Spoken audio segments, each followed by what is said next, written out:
Welcome to Talkporium, the place where I talk about anything and everything. My name's Denise, and I'm the host of the show. Welcome. I hope you're having a fabulous day today. I want to start today's episode by telling you a little bit about myself and why I started a podcast. I'm just an average middle-aged woman. Well, I'm not sure if 52 is considered middle-aged anymore, considering folks are living past 100 more and more these days. But I work full-time Monday through Friday as a network relations specialist for a medical and dental network. It's a fancy title for a position based on customer service and data entry. I basically spend my day in front of the computer working in Access databases. My evenings are spent relaxing and enjoying time with my family, friends, and pets. My youngest son is 16 and busy with his own life of school, work, and friends. I decided it was time for me to try something new, so I thought it would be fun to start a podcast.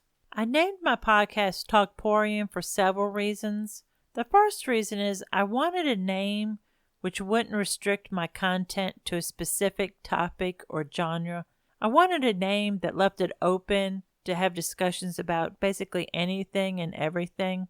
The second reason is I wanted to create a podcast which makes you feel like you're having a conversation with a friend, that you're just sitting there spending 15 to 30 minutes talking with your best friend or neighbor, an episode where it's entertaining, uplifting, and maybe gives you some food for thought every now and then. Now, this entire process is completely new to me. I have no experience in audio recording, editing, or promotion. I'm simply someone who's purchased some podcast equipment and I'm trying to learn as I go. So my apologies if the episodes aren't as polished as professional podcasters out there. Talkporium is a work in progress. I hope you'll continue this journey with me as the show hopefully grows and continues to improve. Now, it's hard to believe spring is fast approaching. I enjoy going new places and seeing what this great world has to offer. One thing I've discovered is there are a lot of unique and interesting places in your own state, or at least in mine, that are often overlooked. I think folks tend to think they have to travel far or to other places to explore. Maybe it's because we get so used to our current surroundings that we think that's all our state or area has to offer. A few years back, my son James and I used to try out new local parks each weekend. It was amazing to see the beautiful and unique places nearby. I want to get back to exploring my current area and state this year. Currently, I'm located in Georgia. So I found a place here in Georgia that I put on my to-visit list. The place is called Providence Canyon State Park. It's located in Lumpkin, Georgia, which is about 2.5 hours away from me. The park is referred to as Georgia's Little Grand Canyon. The pictures I've seen online show beautiful images of canyons and rock formations similar to the images of the real Grand Canyon.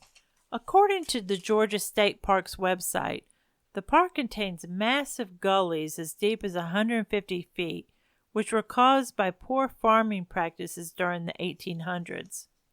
The soil in the canyon has hues of pink, orange, red, and purple. Doesn't that just sound beautiful? I mean, it does to me. I definitely want to see that in person. There's a rim trail, they say, where visitors can use it to enjoy the canyon views below. And then backpackers can stay overnight along the backcountry trail. The park also has 3 pioneer campsites which offer picnic tables, fire rings, and a grill. Now, as of February 21st, 2020, the site says you can reserve site-specific camping spots in the canyon. With few sites available, though, they say you may want to check out the camping, cottages, and efficiency units available nearby at Florence Marina State Park. That park is located on the 45,000-acre Lake Walter F. George.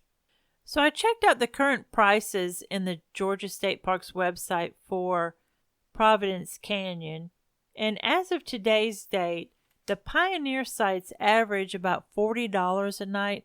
Now that's for Site 1 and Site 2. Those sites have a 12 by 16 foot open shelter, 2 picnic tables, grill, and a pit pivy restroom. I'm not exactly sure what that is, but it kind of sounds like an outhouse to me.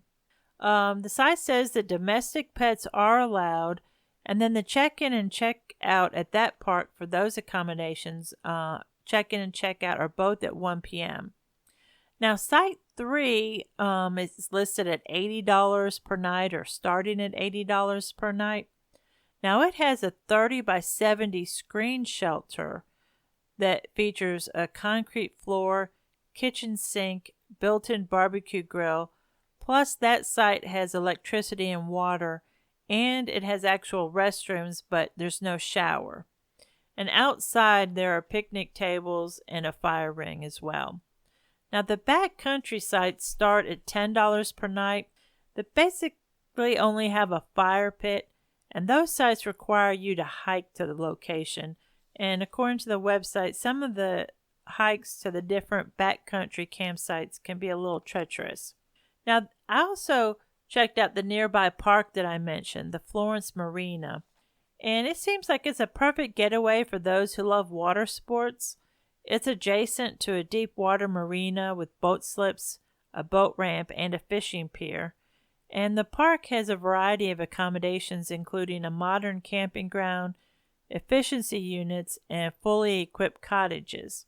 The cottages are the most expensive. They start at about $150 a night. And the efficiency cottage, which is more like a motel style, one room with bed and little eating area and stuff, they start at $75 a night. And then the campsites are starting about $34 a night. Now, what's nice about the Georgia State Parks website is that, like when you book a hotel, there are pictures of the sites and the amenities. But just like with hotel pictures, you don't know how long ago the pictures were taken. But I think I will try to make a trip to both of those parks before the summer's end. It might just be a day trip for me, not sure about the actual camping, but either way, I'll let you know my thoughts if I do make it to those parks. Now, it's time for Jailbird Tweets. This episode, I've got a smelly tale to tell you. It appears on February 1st, 2 suspects in Hawaii entered a property in Hilo on the Big Island and removed 18 durian and other types of fruit. The fruit stolen is supposed to be valued around $1,000, which seems an awful lot for fruit, but maybe they got quite a bit, I don't know.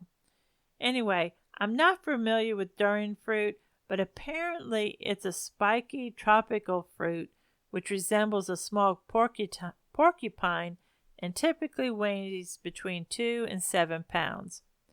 Now, the fruit is known for its pale yellow flesh and sweet taste.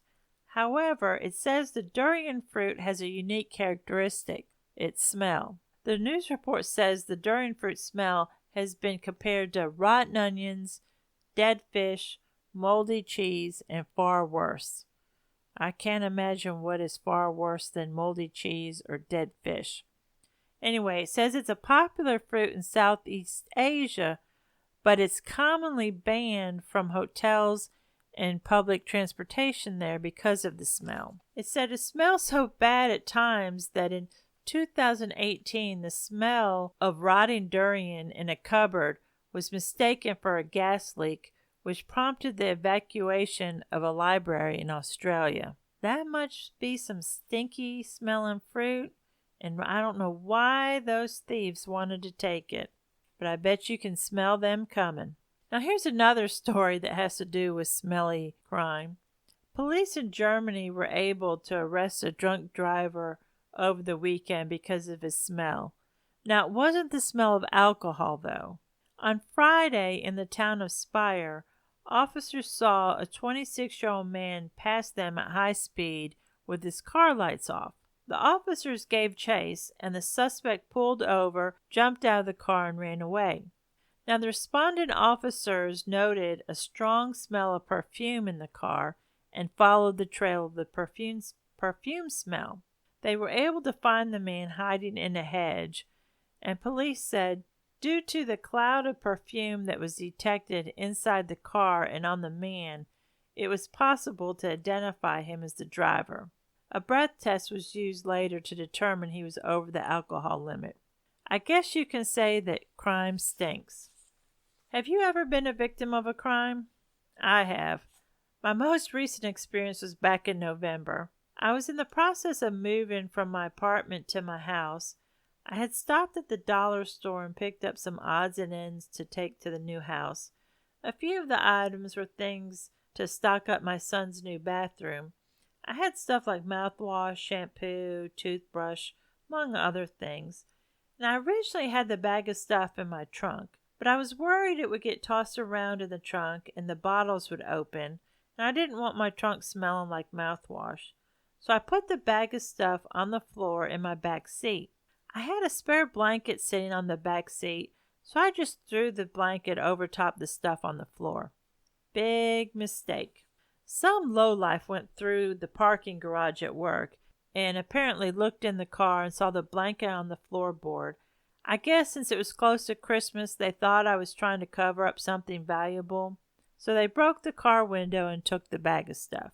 I would have loved to have seen their face when they opened the bag, the dollar store bag, and realized that it actually contained stuff from the dollar store. Big score, dude, huh? $10 worth of dollar store items. But it cost me $150 to get my car window replaced. Now, I laughed because, sometimes in situations like that, you just want to cry. You just have to laugh about it. And I laughed thinking that maybe the person that broke the window was doing it because it was part of a gang initiation. And I sure hope that if it was, that the dude got a beat down when he showed his big loot of stuff to the big crime boss or gangster boss, and it was a bag of dollar store items. Now, I know that's not nice, but it's hard to explain how it feels to have something stolen. It doesn't compare to being a victim of a physical crime like a carjacking, rape, etc. It feels very odd and leaves you, at least me, with a sense of being violated and a loss of security. Anyway, hopefully karma will find him. Well, that does it for this episode. Be sure to follow Talkporium on Instagram and Facebook. Check out Talkporium.com, where I post not only the links to the podcast but my blog. Until next time, keep your nose out of trouble and keep doing you.